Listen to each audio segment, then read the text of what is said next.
नमस्कार बच्चों, आपके अपने YouTube चैनल आर्य संस्कृत क्लासेज में आप सभी विद्यार्थियों का हार्दिक स्वागत है।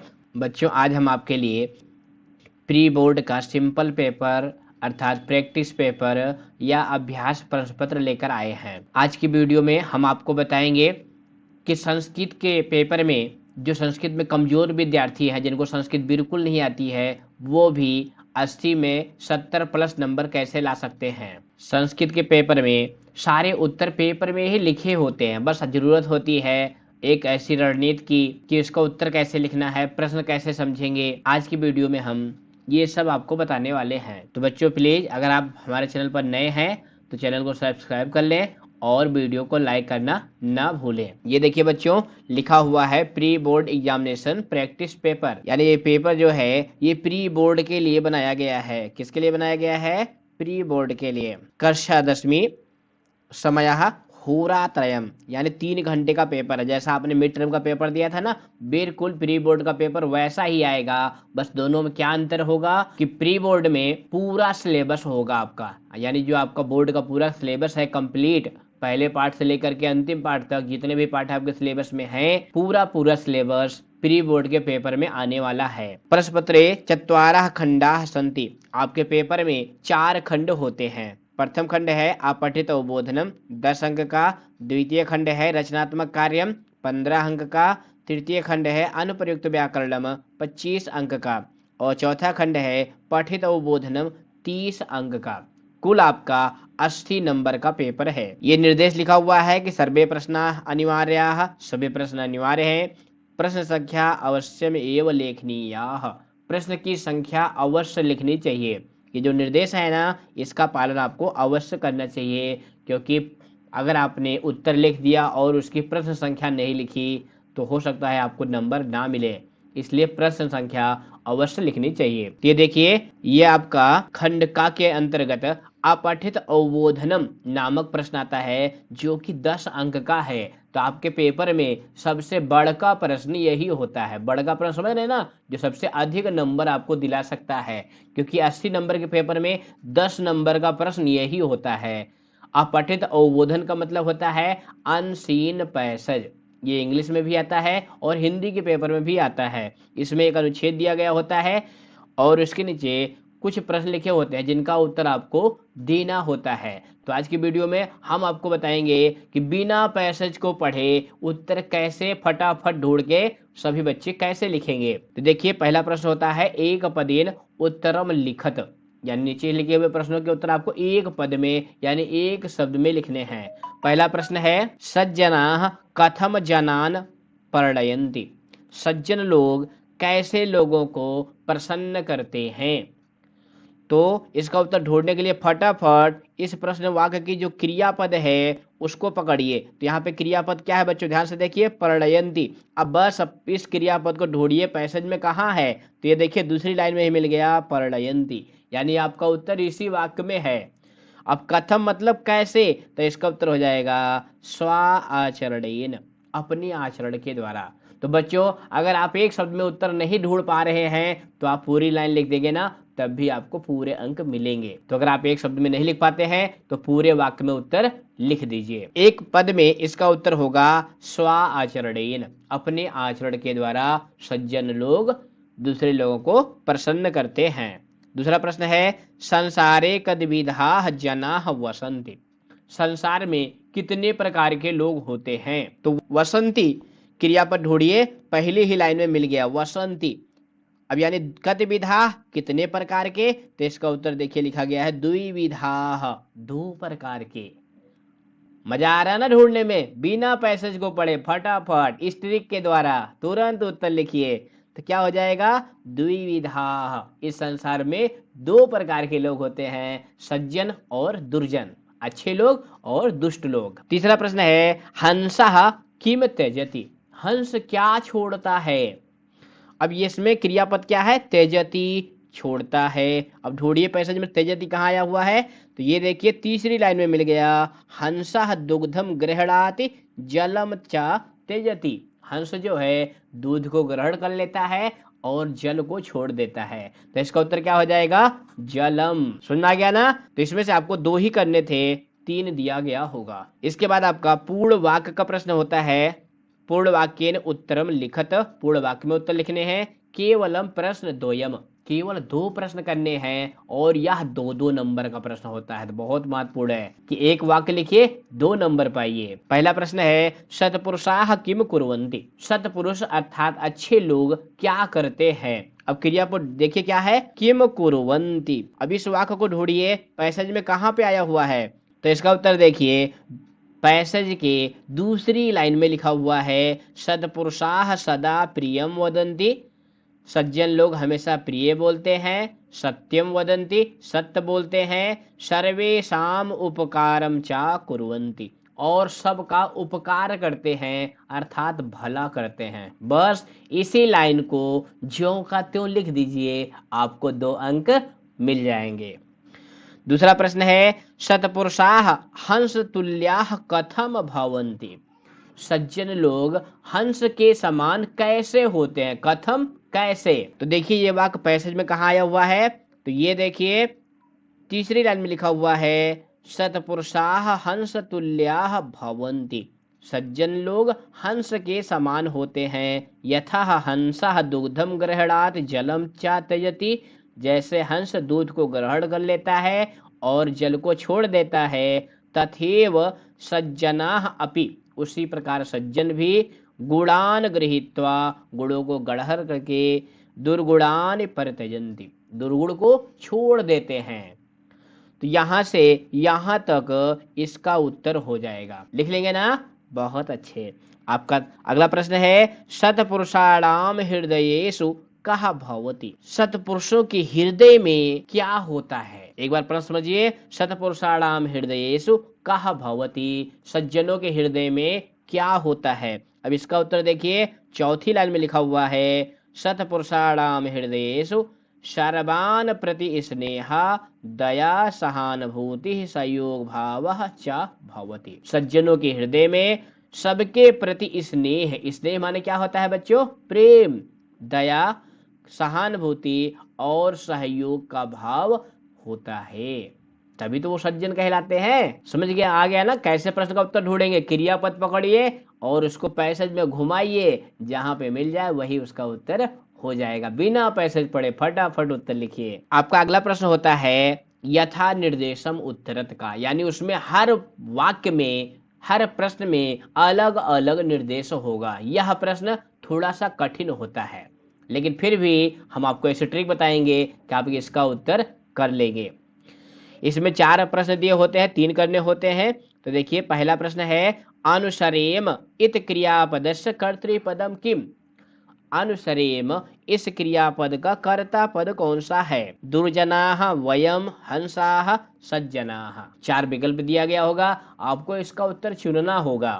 तो अनुसरेम देखिए पैसेज में कहा आया हुआ है, अंतिम वाक्य में लिखा गया है वयम सदा सज्जनानां मार्गम अनुसरेम।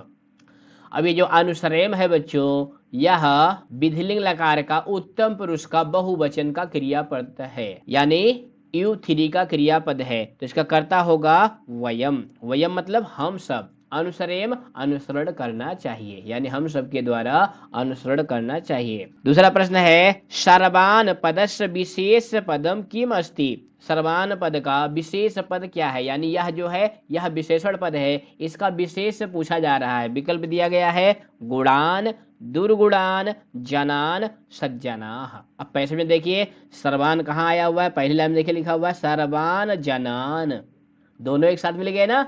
तो बस सर्वान के बाद क्या आएगा, जनान।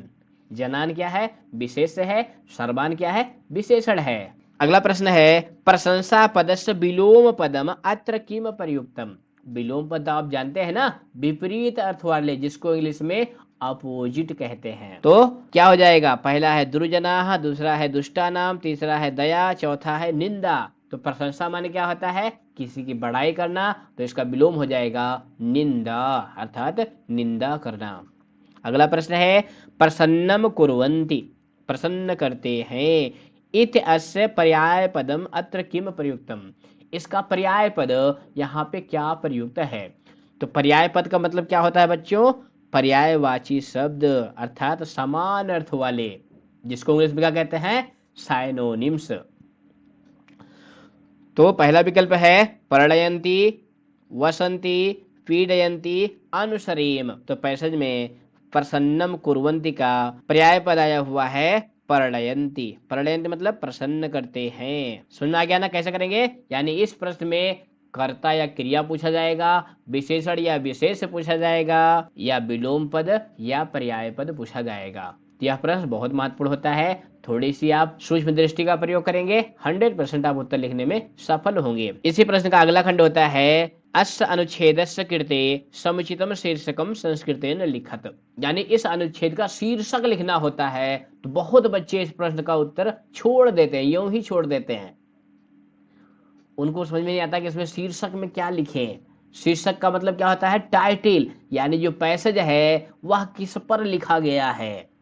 तो अगर मान लो आपको संस्कृत नहीं आती है तब आप उसका अर्थ नहीं जान पाएंगे, अर्थ नहीं जान पाएंगे तो वह पैसेज किस पर लिखा गया ये भी नहीं जान पाएंगे। तो इसके लिए हम आपको ये ट्रिक बताते हैं कि पैसेज एक बार सरसरी निगाह से देखिए, उसमें जो भी संज्ञा पद आपको लग जाए, ये संज्ञा पद बार बार आया हुआ है, वही उसका शीर्षक लिख दीजिए। जैसे इसमें देखिए सज्जन और दुर्जन के बारे में है, तो इसका शीर्षक लिखेंगे सज्जनः, ये भी लिख सकते हैं, या फिर सज्जना नाम प्रशंसा, सज्जनों की प्रशंसा, ऐसा भी आप लिख सकते हैं। शीर्षक में बस केवल इतना ध्यान रखना है कि ये कभी पूर्ण वाक्य में नहीं लिखा जाता, एक शब्द में या दो शब्द में। जो भी आपको संज्ञा पद मिलता है अर्थात नाउन, उसको आप ज्यों का त्यों लिख दीजिए, कोई दिक्कत नहीं है। शीर्षक एक नहीं होता, अनेक शीर्षक हो सकते हैं, बस शीर्षक में एक शब्द या दो शब्द होने चाहिए। तो हमें आशा है कि आप आने वाले प्री बोर्ड के पेपर में आप शीर्षक लेखन के प्रश्न जरूर लिखेंगे। इसके बाद बच्चों खंड खा के अंतर्गत प्रश्न नंबर 2 होता है पत्र लेखन का। पत्र आपके पेपर में लिखा होगा, उसमें 10 रिक्त स्थान होंगे, मंजूषा में उसमें भरे जाने वाले पद भी लिखे होंगे। भर करके आपको पत्र को पुनः लिखना होता है और यह 5 नंबर का प्रश्न होता है। तो देखिए यहाँ पे लिखा गया है पितरम प्रतिलिखितम अधः पत्रम मंजूषा पद सहायतया पूरयित्वा पुनः लिखत। तो पत्र लिखने के पहले बच्चों जो प्रश्न का निर्देश होता है उसको आपको जरूर पढ़ना है, क्योंकि पत्र कौन लिख रहा है, किसके लिए लिखा जा रहा है, पत्र का विषय क्या है, इतना जान गए समझ लो आपने आधा काम कर लिया। तो पत्र का प्रश्न पढ़ने से आपको ज्ञात हो गया कि कोई पुत्र है जो अपने पिता को पत्र लिख रहा है। उसके बाद जो मंजूषा में पद दिए गए हैं उनको आपको एक बार पढ़ लेना चाहिए। जैसे यहाँ पे निमंत्रण पत्रम धावन प्रतियोगितायाम पितृचरणाः नवदिल्लीतः उत्साहवर्धनम प्रथमम प्राप्यन्ते लब्धम मात्रः प्रसन्नः। ये 10 भरे जाने वाले पद मंजूषा में दिए गए हैं। तो सबसे पहले देखो बच्चों नंबर 1 पे खाली स्थान जो है ये इधर लिखा हुआ है। यहाँ पे क्या लिखा जाता है? पत्र लिखने का स्थान, यानी पत्र कहाँ से लिखा जा रहा है वो लिखा जाता है, और उसके अंत में तह लगा होता है, जैसे दिल्ली तह। तो नंबर 1 पे क्या भरेंगे? नौ दिल्ली तह। समझ गए ना? ये नंबर 1 पे आएगा मंदाकिनी छात्रावासः नौ दिल्ली तह। यानी जो पत्र लिखा जा रहा है वो कहाँ से लिखा जा रहा है? नई दिल्ली से। उसके बाद पूज्याः, अब यहाँ पे संबोधन में क्या आता है? जिसके लिए पत्र लिखा जा रहा है, तो ये संबोधन में पिता के लिए पत्र लिखा जा रहा है, तो दूसरे नंबर पर भरेंगे पितृचरणाः। क्या भरेंगे? पितृचरणाः। समझ में आ रहा है ना? सादरम प्रणामः, क्योंकि संबोधन करते हैं, जिसको पत्र लिखते हैं उसके बाद प्रणाम करते हैं, नमस्ते करते हैं। उसके बाद अत्र कुशलम तत्र अस्तु, यहाँ पर मैं ठीक हूँ, वहां पर आप कैसे हैं। इदम ज्ञात्वा, या जान करके, भवन्तः भविष्यन्ति, आप होंगे। अब आप जान करके क्या होंगे? प्रसन्न होंगे। तो यहाँ 3 नंबर पे आएगा प्रसन्नः। भरते चलिए। तो ये जान करके आप प्रसन्न होंगे यत कि गत दिवसे, पिछले दिन, अंतर्विद्यालयी संस्कृत वाद विवाद प्रतियोगितायाम, अंतर्विद्यालयी संस्कृत वाद विवाद प्रतियोगिता में मया, मेरे द्वारा, स्थानम प्राप्तम, स्थान प्राप्त किया गया। अब कौन सा स्थान प्राप्त किया गया? First, second, third? तो देखिए मंजूषा में आया है प्रथमम। तो 4 नंबर पे लिखेंगे प्रथमम। मया प्रथमम स्थानम प्राप्तम। बालक कह रहा है अपने पिता से कि मैंने प्रतियोगिता में पहला स्थान प्राप्त किया है, फर्स्ट पोजीशन। समझ में आ रही ना? आप भी फर्स्ट पोजीशन कक्षा में प्राप्त कर सकते हैं अच्छे से पढ़ाई करके।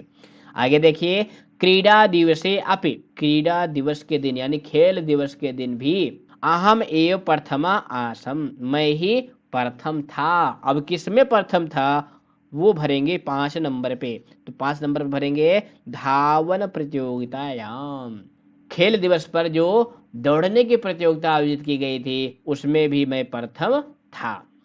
अस्य वर्षस्य, इस वर्ष का नवम कक्षायाः वार्षिक परीक्षायाम अपि मया एव प्रथमम स्थानम, वार्षिक परीक्षा में मेरे द्वारा ही प्रथम स्थान। अब क्या भरेंगे यहाँ पे? लब्धम। लब्धम मतलब प्राप्त किया गया, तो लब्धम आ जाएगा 6 नंबर पे कि 9वीं कक्षा में मैं अपने क्लास में टॉप पोजीशन पे था, पहला स्थान प्राप्त किया।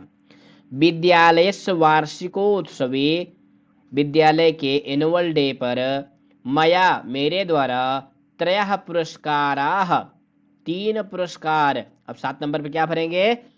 प्रापस्यन्ते, प्राप्त किए जाएंगे, यानी एनुअल डे पे मैं 3 पुरस्कार प्राप्त करूंगा। अब 3 पुरस्कार कौन कौन बच्चों? ध्यान से देखिए। पहला जो संस्कृत के वाद विवाद प्रतियोगिता में उसने जीता है, दूसरा खेल दिवस पे जो दौड़ने की प्रतियोगिता में उसने पहला स्थान किया है, और तीसरा पुरस्कार क्या होगा कि जो वो 9वीं कक्षा में क्लास में टॉप किया है उसका, यानी वो एनुअल डे पे 3 पुरस्कार प्राप्त करेगा। अयम वार्षिक उत्सव, यह वार्षिक उत्सव यानी यह एनुअल डे आगामी मंगलवासरे आयोजिष्यते, आगामी मंगलवार को आयोजित किया जाएगा। विद्यालय पक्षतः, विद्यालय की ओर से, हयः एव प्रेषितम, कल ही प्रेषित किया गया। अब क्या प्रेषित किया गया? निमंत्रण पत्रम। तो 8 नंबर भरेंगे निमंत्रण पत्रम, यानी विद्यालय की ओर से कल ही निमंत्रण पत्र प्रेषित किया गया। अहम अपि भवन्तः सूचयामि, मैं भी आपको सूचित करता हूँ कि सह भवान अवश्यम एव आगच्छन्तु, कि आप उनके साथ। तो किसके साथ? मात्रा सह। 9 नंबर पे भरेंगे मात्रा। मात्रा मतलब माता के साथ, यानी आप माता के साथ अवश्य ही विद्यालय आएंगे। एवं इस प्रकार मम भविष्यन्ति, मेरा होगा। अब बालक के माता पिता उसके पुरस्कार ग्रहण समारोह में आएंगे तो क्या होगा बताइए? उत्साह वर्धनम। तो 10 नंबर पे क्या भरेंगे? उत्साह वर्धनम। क्योंकि अगर आपके माता पिता के सामने आपको पुरस्कृत किया जाता है तो बच्चों आपका भी सीना चौड़ा हो जाता है ना? आपको भी अपने ऊपर गर्व महसूस होता है कि मैंने पुरस्कार प्राप्त किया है। तो 10 नंबर भरेंगे उत्साह वर्धनम।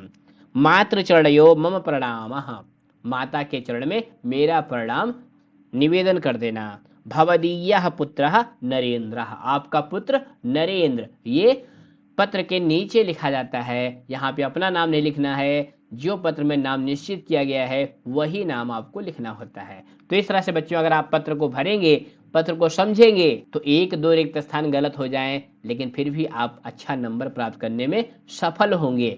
बस पत्र लेखन में एक बात और ध्यान देनी होती है कि पत्र को पूरा आपको कॉपी में लिखना होता है। कुछ बच्चे ये क्या गलती करते हैं कि वो नंबर करके 1 2 3 4 9 10 इस तरह से नंबरिंग करके पत्र में भरे जाने वाले पद को ही लिख देते हैं, तो वो पूरे अंक प्राप्त करने में सफल नहीं होते हैं। तो सही तरीका यही है कि पत्र को भरिए और फिर पूरा पत्र कॉपी में लिखिए। समझ गए? बहुत अच्छे। इसके बाद आपका तीसरा प्रश्न आता है चित्र वर्णन का। देखिए यहाँ पे लिखा गया है अधः प्रदत्तम चित्रम दृष्ट्वा मंजूषायाम प्रदत्त शब्दानाम सहायतया संस्कृतेन पंचवाक्यानि लिखत। नीचे लिखे हुए चित्र को देख करके मंजूषा में दिए गए पदों की सहायता से 5 वाक्य लिखिए। कितने वाक्य लिखने हैं? 5 वाक्य लिखने हैं। और कितने नंबर का है? 5 नंबर का है। तो यह बच्चों चित्र वर्णन का प्रश्न है। तो मंजूषा में देखिए क्या क्या लिखा गया है। वने, जंगल में, धावती, दौड़ता है, वानराः, बंदर,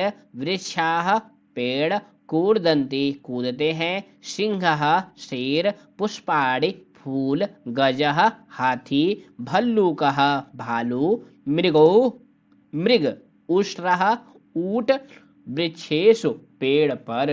इतने पद आपके मंजूषा में दिए गए हैं। हम मानते हैं बच्चों आपको संस्कृत इतनी अच्छी नहीं आती है, लेकिन मंजूषा की सहायता से आप 5 वाक्य अवश्य लिख सकते हैं। तो देखिए चित्र में आपको शेर भी दिखाई दे रहा है, हाथी भी दिखाई दे रहा है, मृग भी दिखाई दे रहा है, भालू भी दिखाई दे रहा है, और उनके लिए जो पद आए हुए हैं वो भी मंजूषा में लिखे हुए हैं। बस थोड़ा सा परिवर्तन करके आप वाक्य बना सकते हैं। जैसे पहला वाक्य हम क्या लिखेंगे, वानरः कूर्दन्ति, बंदर कूद रहे हैं। अब यहाँ पे वानराह और कूर्दन्ति दोनों मंजूषा में लिखा गया है। हमने अपने मन से कुछ नहीं लगाया, बस मंजूषा में एक कर्ता एक क्रिया और मिला दिया, वाक्य बन गया। वाक्य छोटा हो बड़ा हो इससे कोई मतलब नहीं है, मिलेगा आपको एक ही अंक, बस केवल वाक्य शुद्ध होना चाहिए, ये आपको ध्यान रखना है। दूसरा वाक्य हम लिखेंगे, सिंहः वने गर्जति। सिंह शेर, वने मतलब जंगल में, गर्जति दहाड़ रहा है, गरज रहा है। अब देखिए ना चित्र में शेर मुंह खोल के दहाड़ रहा है। उसके बाद देखिए चित्र में हाथी चल रहा है, तो क्या लिखेंगे, वने गजः चलति। वने जंगल में, गजः चलति हाथी चल रहा है। अगर आपको वने नहीं समझ में आ रहा है तो वने छोड़ भी सकते हैं, गजः चलति लिख देंगे, तब भी आपको पूरे अंक प्राप्त होंगे। उसके बाद हम लिखेंगे, वने ऊष्ट्रः धावति। जंगल में ऊंट दौड़ रहा है। देखिए ना ऊंट जो है पैरों को मोड़ करके दौड़ रहा है, तो क्या लिखेंगे, वने ऊष्ट्रः धावति। अगला वाक्य है, वने भल्लूकः अस्ति। वने जंगल में, भल्लूकः अस्ति भालू है। एक के लिए अस्ति और बहुत सारे हैं तो उसके लिए संति। अगला वाक्य हम लिखेंगे, वने मृगौ धावता। जंगल में 2 मृग दौड़ रहे हैं। चित्र में देखिए ना 2 मृग दौड़ रहे हैं, और मृगो भी लिखा हुआ है और क्रिया यहाँ पे धावती लिखी गई है, लेकिन धावती एक वचन की है, आपको मृगो यानी द्विवचन के लिए लगाना है, तो थोड़ा सा परिवर्तन करेंगे, धावतः। आ रहा है ना समझ में, बहुत अच्छे। 7वां वाक्य लिखेंगे, वृक्षः अस्ति पेड़ है। और 8वां वाक्य लिखेंगे, पुष्पाणि विकसन्ति फूल खिल रहे हैं। अब यहाँ पे हमने 8 वाक्य लिखे हैं, तो आपको 5 ही वाक्य लिखना होता है, लेकिन हम आपसे यही निवेदन करेंगे कि आप कम से कम 6-7 वाक्य जरूर लिखिए, क्योंकि मान लो आपका 1-2 वाक्य गलत हो गया तो बाद वाले वाक्य को चेक करके आपको पूरे 5 में से 5 अंक दे दिए जाएंगे। इसके अलावा भी 2 वाक्य हैं जो आप किसी भी चित्र में लिख सकते हैं, वो आप सभी जानते हैं क्या है, चित्रम सुंदरम अस्ति और वार्ता चलती। समझ गए, बहुत अच्छे। इसके बाद आपका चौथा प्रश्न आता है अनुवाद का। देखिए प्रश्न में लिखा गया है, अधोलिखितानि वाक्यानि संस्कृत भाषया अनुद्य लिखत। नीचे लिखे हुए वाक्यों को संस्कृत में अनुवाद करिए। अनुवाद मतलब ट्रांसलेशन। तो यह मानते हैं या वही बच्चा कर पाएगा जो पढ़ने में अच्छा होगा, लेकिन जो कमजोर बच्चे हैं उनको भी प्रश्न को छोड़ना नहीं है, जो भी उनको समझ में आता है जरूर लिखना है। पूरा नंबर नहीं, आधे नंबर तो आपको मिल ही जाएंगे ना। 5 नंबर का है, 3 नंबर 2.5 नंबर तो मिल जाएगा। तो पहला वाक्य है, राम राजा थे। तो राम तो क्या हो जाएगा, रामः। राजा को राजा कहते हैं, और थे के लिए क्या आएगा, आसीत, क्योंकि अस्ति माने है, आसीत माने थे या था। तो कैसे वाक्य लिखेंगे, रामः राजा आसीत। दूसरा वाक्य है, हमारा देश महान है। हमारा, हमारा को क्या कहते हैं बच्चों, अस्माकम। और देश को देशा, महान को महान, और है को अस्ति। बस वाक्य तैयार है, अस्माकम देशः महान अस्ति। तीसरा वाक्य है, डॉक्टर राजेंद्र प्रसाद भारत के प्रथम राष्ट्रपति थे। तो यहाँ पे किसके बारे में बात की जा रही है, डॉक्टर राजेंद्र प्रसाद के। तो ये कर्ता हो गए, तो कर्ता में प्रथमा लगाइए, तो क्या हो जाएगा, डॉक्टर राजेंद्र प्रसाद भारत के मतलब षष्ठी, तो भारतस्य, और प्रथमः राष्ट्रपति और आसीत।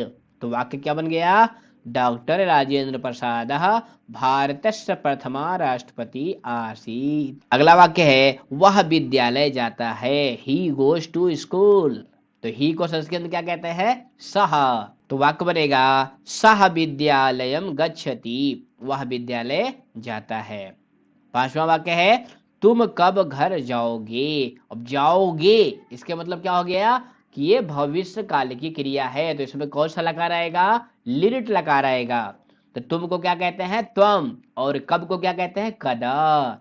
तो बस वाक्य बन गया, क्या हो जाएगा, त्वम कदा गृहम गमिष्यसि, तुम घर कब जाओगे। अगला वाक्य है नियमों का पालन करना चाहिए। तो नियमों का पालन करना चाहिए, चाहिए के अर्थ में विधिंग लकार का प्रयोग होता है या फिर अनियर प्रत्यय का प्रयोग होता है। तो यहाँ पे हम अनियर प्रत्यय लगा करके बनाएंगे, तो क्या हो जाएगा, नियमाः पालनीयाः, नियमों का पालन करना चाहिए। अंतिम वाक्य है कृष्ण का मित्र मोहन है।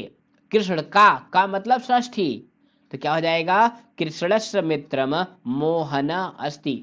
अब यहाँ पे ध्यान दो बच्चों, मित्र को मित्रः नहीं कहते हैं, मित्रम कहते हैं। क्या कहते हैं, मित्रम। कृष्णस्य मित्रम मोहन अस्ति। तो बच्चों इस तरह से अगर आप अनुवाद करेंगे तो हमें आशा है कि आप पूरे अंक प्राप्त करने में सफल होंगे। इसके बाद आपका खंड का प्रारंभ होता है जो कि अनप्रयुक्त व्याकरण का होता है और यह 25 अंक का होता है। तो व्याकरण के अंतर्गत सबसे पहले प्रश्न नंबर 5 के रूप में संधि का प्रश्न आता है। किसका प्रश्न आता है, संधि का। तो देखिए यहाँ पे लिखा गया है अधोलिखित वाक्येषु रेखांकित पदेषु संधिम विच्छेदम वा कुरुत। नीचे लिखे हुए वाक्यों में जो रेखांकित पद है उसमें संधि करिए या विच्छेद करिए। अगर संधि दी गई है तो विच्छेद करना है और विच्छेद दिया गया है तो संधि करनी है। तो बच्चों प्रश्न हल करने के पहले हम आपको बताना चाहेंगे कि आपके सिलेबस में 2 संधि है, व्यंजन संधि और विसर्ग संधि। स्वर संधि आपके पाठ्यक्रम में अर्थात 10वीं कक्षा के पाठ्यक्रम में स्वर संधि नहीं है। तो आपके पेपर में व्यंजन संधि और विसर्ग संधि के प्रश्न ही आए हैं। तो पहला प्रश्न है ते चक्षु प्लस नामनी मते। अब चक्षु प्लस नामनी ये विच्छेद पद है, इसमें आपको संधि करनी है। तो ये किसका उदाहरण है, यह विसर्ग संधि का उदाहरण है। तो विसर्ग संधि बच्चों आपने पढ़ा है, नहीं पढ़ा है कोई बात नहीं, हमने उसका वीडियो बना रखा है, आप प्ले लिस्ट में जाइए विसर्ग संधि को पढ़ लीजिए। यहाँ पे देखिए विसर्ग के पहले क्या है, छोटा ऊ। तो विसर्ग के पहले आ को छोड़ करके अन्य कोई स्वर होता है तो विसर्ग के स्थान पर रा हो जाता है। क्या हो जाता है, रा।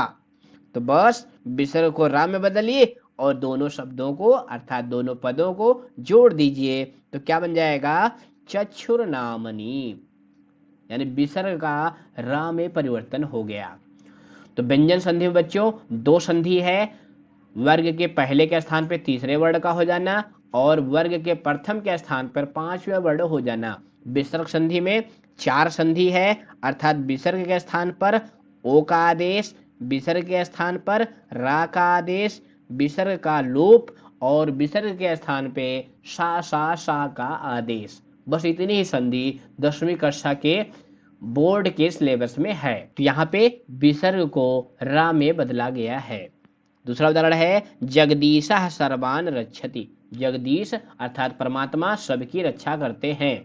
अब जगदीशः, अब इसका संधि पद है, यह संधि पद है, इसका आपको विच्छेद करना है।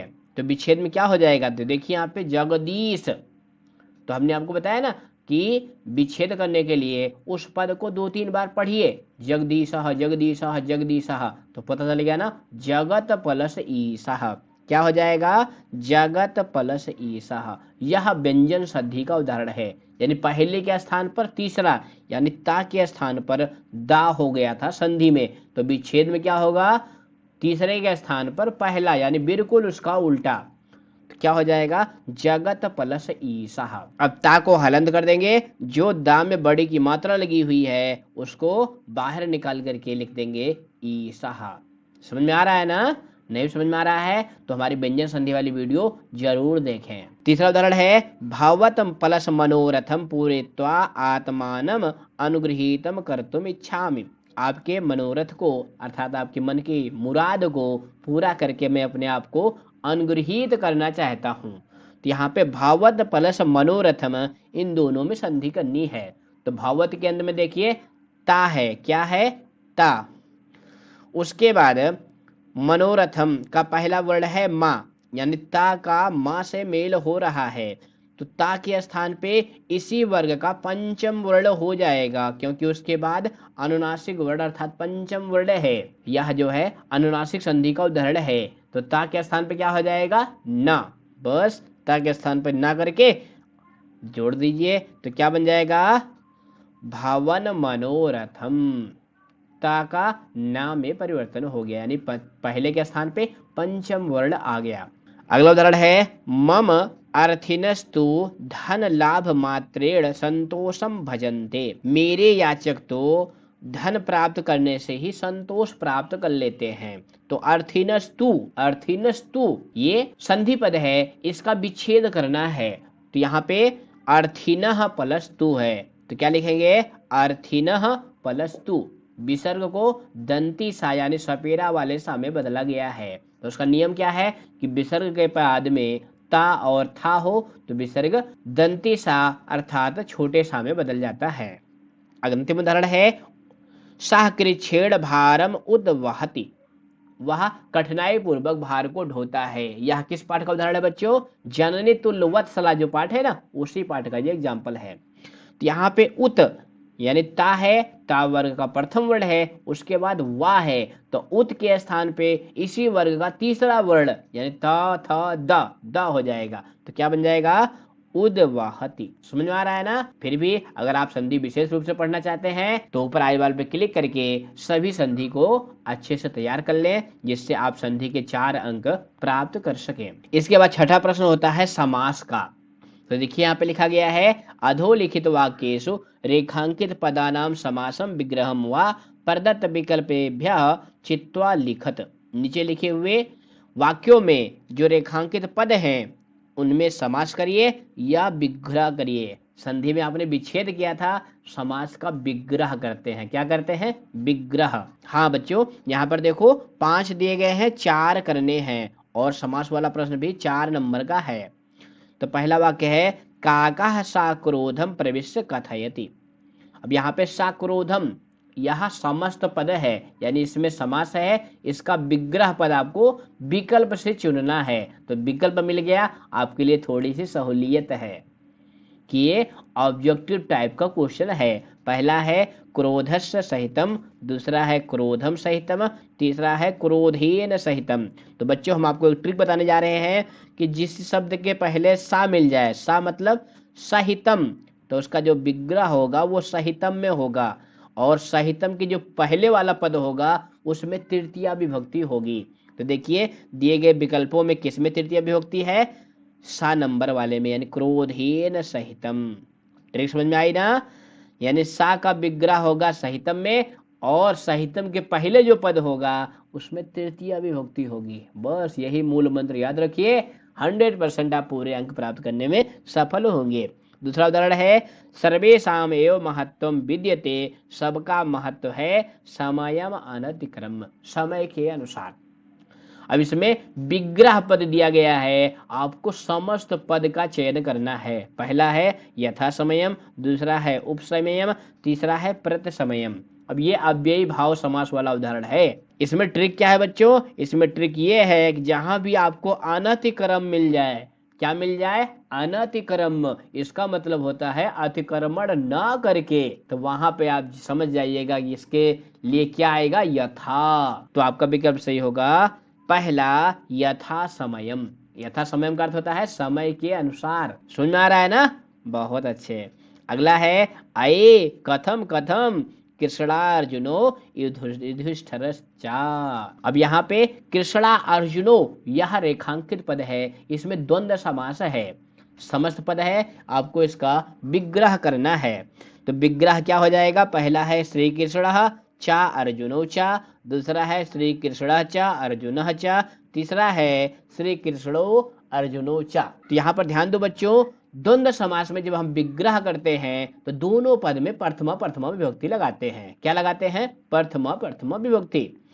तो इसका विकल्प सही होगा दूसरा श्री कृष्ण चा अर्जुन चा।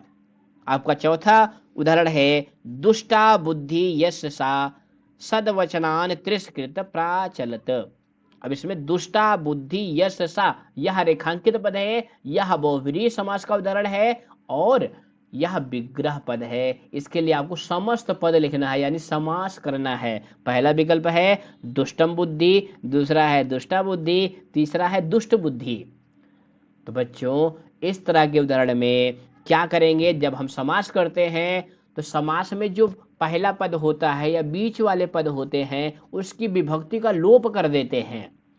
तो यहाँ पे बनेगा दुष्ट बुद्धि। दुष्टा बुद्धि यशसा, दुष्ट है बुद्धि जिसकी, क्या कहेंगे, दुष्ट बुद्धि। दुष्टम दुष्टा नहीं होगा, दुष्ट बुद्धि होगा, क्योंकि दुष्ट ही मूल शब्द है। समझ गए, बहुत अच्छे। आपका अंतिम उदाहरण है ना ही निर्मलम जलम। निर्मलम रेखांकित पद है, समस्त पद है, इसका विग्रह आपको लिखना है। पहला है मलस्य योग्यम, दूसरा है मलम प्रति, तीसरा है मलस्य अभावा। तो निर्मल माने क्या होता है, आप निर्मल जल पीते हैं ना, निर्मल मतलब होता है मल का अभाव, गंदगी का अभाव। तो आपका तीसरा विकल्प सही होगा मलस्य अभावा। ये पहले पाठ का उदाहरण है, इसमें अव्ययी भाव समास है। तो इस तरह से बच्चों कुछ बातों का ध्यान रखेंगे, तब आप समास के पूरे 4 अंक प्राप्त करेंगे। बच्चों इसके बाद आपका प्रश्न होता है प्रकृत और प्रत्यय का। ये देखिए यहाँ पे लिखा गया है प्रश्न नंबर 7 के रूप में, अधोलिखित वाक्येषु रेखांकित पदानां प्रकृत प्रत्ययो संयोज्य विभज्य व समुचितम उत्तरम लिखत। नीचे लिखे हुए वाक्यों में रेखांकित पदों का प्रकृत प्रत्यय संयोज्य अर्थात जोड़ करके, विभज्य व अथवा विभाग करके अर्थात प्रकृत और प्रत्यय को अलग अलग करके उचित उत्तर लिखिए। अर्थात यहाँ पर 5 उदाहरण दिए गए हैं, 5 में से 4 करने हैं और ये प्रत्येक प्रश्न 4 अंक का है। पहला वाक्य है किम कुपिता एवं भड़ति, क्या क्रोधित होकर ऐसा कहती है। अब कुपिता यह रेखांकित पद है, इसमें आपको प्रकृत और प्रत्यय को अलग करना है। तो बच्चों प्रकृति कहते हैं मूल शब्द या मूल धातु को जिससे प्रत्यय जोड़ा जाता है, और प्रत्यय जो मूल प्रत्यय होता है उसे प्रत्यय कहते हैं। जैसे कुपिता में आपको प्रकृत और प्रत्यय बताने हैं, यानी मूल शब्द और प्रत्यय बताना है। पहला है कुपिता प्लस टाप, दूसरा है कुपित प्लस टाप, तीसरा है कुपिता प्लस आ। तो जैसा कि बच्चों आप सभी जानते हो कि कुपिता में टाप प्रत्यय है। कौन सी प्रत्यय है, टाप, और टाप प्रत्यय का बड़ा आ जुड़ता है। तो आपका विकल्प सही होगा बा वाला कुपित प्लस टाप। टाप प्रत्यय पुल्लिंग शब्द को स्त्रीलिंग शब्द बनाने के लिए जोड़ा जाता है, टाप प्रत्यय का आ जुड़ता है। आपका दूसरा प्रश्न है जनाः प्रातः दिन प्लस ढक समाचार पत्रम पठन्ति। अब यहाँ पे दिन प्लस ठक, तो जैसा कि आप सभी जानते हैं ठक प्रत्यय का इक जुड़ता है। क्या जुड़ता है, इक। तो क्या बन जाएगा, दैनिक। अब इसमें कौन 3 विकल्प दिए गए हैं, पहला है दैनिकः, दूसरा है दैनिकी, तीसरा है दैनिकम। तो सब में दैनिक दैनिक लिखा हुआ है। अब इस प्रश्न का उत्तर ढूंढने के लिए बच्चों हमें थोड़ी बुद्धि का सहारा लेना पड़ेगा कि उसके बाद वाला जो पद है यहाँ पे क्या है, समाचार पत्रम।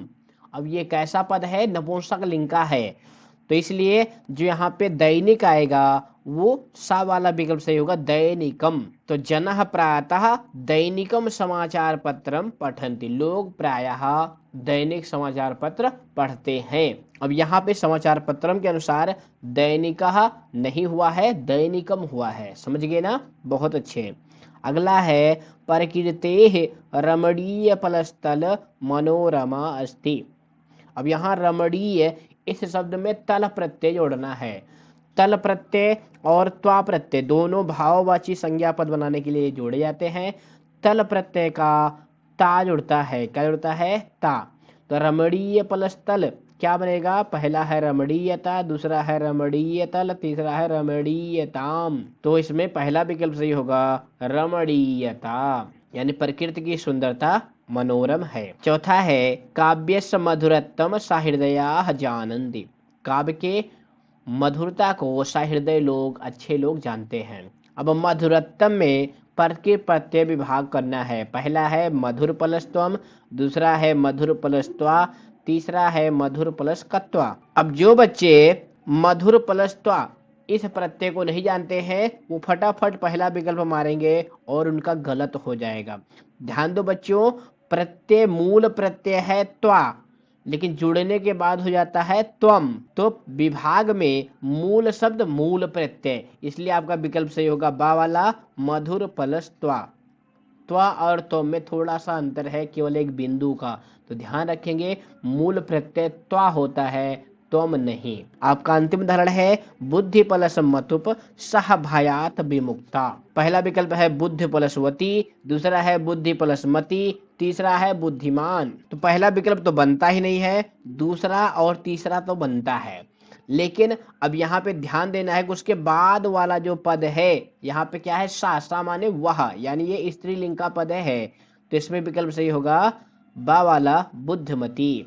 तो वह बुद्धिमती भय से विमुक्त हो गई। मतु प्रत्यय जोड़ने के बाद बुद्धिमान भी बनता है, बुद्धिमती भी बनता है। अगर कोई बालिका है या स्त्री है तो उसके लिए बुद्धिमती आएगा, और कोई बालक है या पुरुष है तो उसके लिए बुद्धिमान आएगा। हालांकि हमने बच्चों प्रत्यय का वीडियो बना रखा है, अगर आपने नहीं देखा है तो प्ले लिस्ट में जाकर के प्रत्यय को वीडियो को देख ले, जिससे आप 4 अंक प्राप्त कर सकें। इसके बाद 8वां प्रश्न होता है आपका वाच्य परिवर्तन का। यह 3 अंक का प्रश्न होता है। देखिए यहाँ पे लिखा गया है अधोलिखित संवादे रिक्त स्थानानि वाच्य अनुसारम प्रदत्त विकल्पेभ्यः उचितम पदम चित्वा पूरयेत। नीचे लिखे हुए संवाद में रिक्त स्थान में वाच्य के अनुसार दिए गए विकल्पों से उचित पद चुन करके भरिए। पहला वाक्य है छात्रः, छात्र कहता है छात्र और शिक्षक के बीच में संवाद है। छात्र कहता है महोदय संप्रति मया संस्कृत विषयः। अब बच्चों वाच्य परिवर्तन में हम ध्यान देंगे कर्ता क्रिया और कर्म पे। यहाँ पे कर्ता है मया, अब मया क्या है, आहम का तृतीय विभक्ति का रूप है, तो मया आ गया तो क्रिया यते या यंते वाली होगी। तो यहाँ पे देखिए 3 विकल्प दिया है, पठ्यते, पठ्यन्ते, पठामि। तो पठामि तो 100% नहीं होगा। अब पठ्यते होगा, पठ्यन्ते होगा, ये कर्म के अनुसार निर्धारित तो होगा। यहाँ पे देखिए लिखा संस्कृत विषयः, अब एक वचन का है ना, तो इसमें आपका आ वाला विकल्प सही होगा पठ्यते। बालक कहता है महोदय संप्रति मया संस्कृत विषय पठ्यते, इस समय मेरे द्वारा संस्कृत विषय पढ़ा जा रहा है। और ये कैसा वाच्य है, यह कर्मवाच्य है। उसके बाद शिक्षक कहता है अहम अपि संस्कृत विषयम एव। अब यहाँ पे क्रिया भरनी है, पहला है पठसी, दूसरा है पठ्यते, तीसरा है पठामि। अब यहाँ पे बच्चों कर्ता देखो, कर्ता क्या है अहम। अब अहम क्या है, ये इसमें प्रथमा विभक्ति है, यानी ये कर्तृवाच्य का वाक्य है, क्योंकि कर्तृवाच्य के कर्ता में प्रथमा विभक्ति होती है। तो अहम के साथ क्या आएगा, पठ्यते आएगा, पठामी आएगा। बहुत अच्छे, इसमें होगा पठामी, तो आपका सा वाला विकल्प सही हो जाएगा पठामी। उसके बाद छात्र पुनः कहता है तत्र किम पठ्यते, तत्र वहां पर, किम पठ्यते क्या पढ़ा जा रहा है, भवद्भिः भवान अहम। अब यहाँ पे क्रिया देखो बच्चों पठ्यते आया हुआ है। अब पठ्यते से ये पता चल गया कि यह जो है कर्मवाच्य की क्रिया है। किस वाच्य की क्रिया है, कर्मवाच्य की है। तो इसमें जो कर्ता होगा वो तृतीय विभक्ति वाला होगा, तो इसमें विकल्प से होगा आपका आ वाला भवद्भिः। तत्र भवद्भिः किम पठ्यते, वहां पर आप सबके द्वारा क्या पढ़ा जा रहा है। तो इस तरह से कर्ता कर्म क्रिया पे ध्यान देके आप वाच्य परिवर्तन के प्रश्न को हल कर लेंगे। और विस्तृत जानकारी के लिए आप प्ले लिस्ट में जाकर के वाच्य वाला वीडियो जरूर देखें।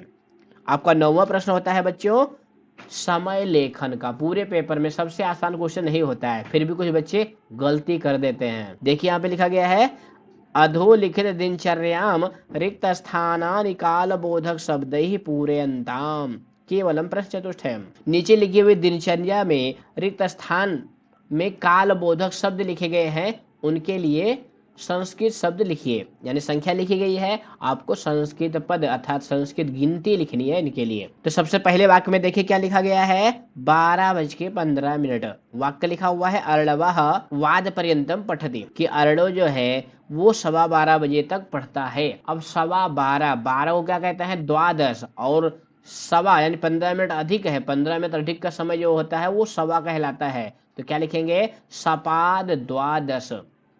कुछ बच्चे क्या करते हैं द्वादश सपाद कर देते हैं, तो ये गलत तरीका है, क्योंकि आप हिंदी में भी टाइम बताते हैं तो क्या लिखते हैं 12:15 बज रहे हैं, यानी 12 सवा बज रहे हैं, ऐसा आप बिल्कुल नहीं कहते हैं, 12:15 कहते हैं। तो इसमें हो जाएगा सपाद द्वादश। दूसरा वाक्य है रामः 10:30 वादने शयनं करोति। राम जो है 10:30 बजे सो जाता है। 10:30 का मतलब क्या होता है 10:30, तो उसके लिए क्या लिखेंगे सार्ध 10। क्या लिखेंगे सार्ध। अब सार्ध भी 10 के पहले आएगा। तीसरा है अधुना 4:45 वादनम जातम। इस समय 4:45 हो रहे हैं।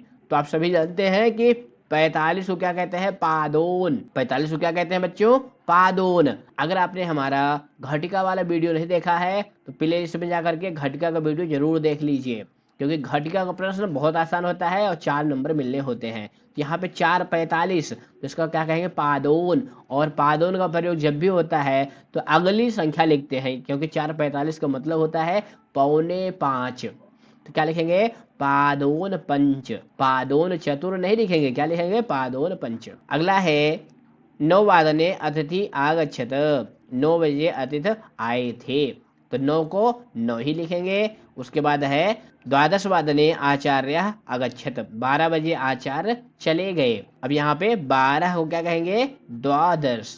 तो इस तरह से बच्चों 1 से 12 तक संख्या याद करेंगे। सपाद सार्ध पादोन इनका ध्यान रखेंगे तो आप घटिका वाले प्रश्न अर्थात घड़ी वाले प्रश्न 100% सही करेंगे। इसके बाद 10वां प्रश्न होता है आपका अव्यय का। अव्यय का प्रश्न आपके पेपर में 3 अंक का आता है। 4 दिया रहता है, 3 करने होते हैं। तो देखिए यहाँ पे लिखा गया है अधोलिखित वाक्येषु रिक्त स्थानानि मंजूषायां प्रदत्तैः उचितैः अव्यय पदैः पूरयित्वा लिखत। नीचे लिखे हुए वाक्यों में रिक्त स्थान को मंजूषा में दिए गए अव्यय पदों के द्वारा भर करके पुनः वाक्य लिखिए। तो यहाँ पे देखिए मंजूषा में कौन कौन से अव्यय लिखे गए हैं। बही, बही मतलब क्या होता है बाहिर। यावत, यावत माने होता है जब तक। माँ, माँ ये निषेध के लिए होता है था रोकने के लिए होता है। माँ मतलब मत। स्वा, स्वा मतलब क्या होता है टुमारो यानी आने वाला कल। तो पहला वाक्य देखिए अहम दिल्ली नगरम गमिष्यामि, मैं दिल्ली जाऊंगा। अब कब जाऊंगा इसमें भरा जाएगा स्वा। स्वा मतलब टुमारो यानी आने वाला कल, मैं कल दिल्ली जाऊंगा। दूसरा है ध्वनिम कुर, ध्वनि मतलब कोलाहल करो, तो कोलाहल मत करो। तो यहाँ पे भरेंगे माँ, ध्वनिम माँ कुर, ध्वनि मत करो। तीसरा है परोपकारः क्रियते, परोपकार किया जाता है। तावत शरीर से सदुपयोग, तब तक शरीर का सदुपयोग है। तो इसमें भरेंगे यावत। यावत परोपकारः क्रियते, जब तक परोपकार किया जाता है। तावत शरीर से सदुपयोग, तब तक शरीर का सदुपयोग है। चौथा है नगरात एक आश्रम अस्ति, नगर के बाहर एक आश्रम है। इसमें क्या भरेंगे बही, बही मतलब बाहर। और इसके योग में पंचमी विभक्ति होती है, इसलिए नगरात में पंचमी विभक्ति है। इसके बाद आपका 11वां प्रश्न होता है अशुद्धि संशोधन का। किसका होता है अशुद्धि संशोधन का, यानी एक वाक्य लिखा होगा उसमें एक पद अर्थात एक शब्द अशुद्ध होगा, वह रेखांकित भी होगा, उसी को शुद्ध करके आपको लिखना होता है। ये भी 4 दिया गया होता है, 3 करने होते हैं। 3 अंक का ये प्रश्न होता है। पहला है तुम कदा नाटकम द्रच्छन्ति, तुम कब नाटक देखोगे। अब इसमें द्रच्छन्ति जो है यह अशुद्ध पद है, तो विकल्प में 3 पद दिए गए हैं। कौन कौन से द्रच्छसि द्रच्छन्ति द्रच्छामि। तो इसमें आपको कर्ता के अनुसार क्रिया का चयन करना है। तो यहाँ पे कर्ता देखिए त्वम। अब त्वम क्या है मध्यम पुरुष एक वचन का कर्ता है, यानी M1 का कर्ता है। तो इसके लिए जो क्रियापद आएगा वो भी मध्यम पुरुष एक वचन का होगा। तो क्या होगा द्रच्छसि, क्योंकि तुम के साथ सी आता है। तो आपका वाक्य बन जाएगा तुम कदा नाटकम द्रच्छसि, तुम कब नाटक देखोगे। दूसरा वाक्य है मोहना स्वा मुंबई नगरम अगच्छत, मोहन कल मुंबई नगर गया था। अब यहाँ देखो जो स्वा आया हुआ है उस स्वा का प्रयोग होता है बच्चों आने वाले कल के लिए, टुमारो के लिए। तो यहाँ पे क्रिया अगच्छत है, तो क्या होगा बताइए गच्छामि गच्छसि गमिष्यति। तो स्व जो है ये आने वाले कल यानी भविष्य काल के लिए प्रयुक्त होता है। तो इसके लिए जो क्रिया आएगी वो क्या आएगी गमिष्यति। बहुत आसान होता है, थोड़ी सी बुद्धि का प्रयोग करेंगे आप वाक्य को शुद्ध कर लेंगे। तीसरा है श्रेयसः मम मित्रः अस्ति, मित्रः अशुद्ध है, शुद्ध पद कौन सा है। पहला है मित्राणि, दूसरा है मित्रम, तीसरा है मित्राः। तो बच्चों हमने अनुवाद वाले प्रश्न में भी बताया था मित्रम जो है नपुंसक लिंग का शब्द है, तो इसमें आपका विकल्प सही होगा बा वाला मित्रम कि सुरेशः मम मित्रम अस्ति, सुरेश मेरा मित्र है। चौथा है अहम अद्य विद्यालयम न गमिष्यामः, मैं आज विद्यालय नहीं जाऊंगा। इस वाक्य में अहम जो है यह शुद्ध है, इसके लिए शुद्ध पद कौन सा है, त्वम, वयम, भवान। तो यहाँ पे क्रियापद देखो बच्चों, उत्तम पुरुष बहुवचन का है, तो इसका कर्ता हो जाएगा वयम।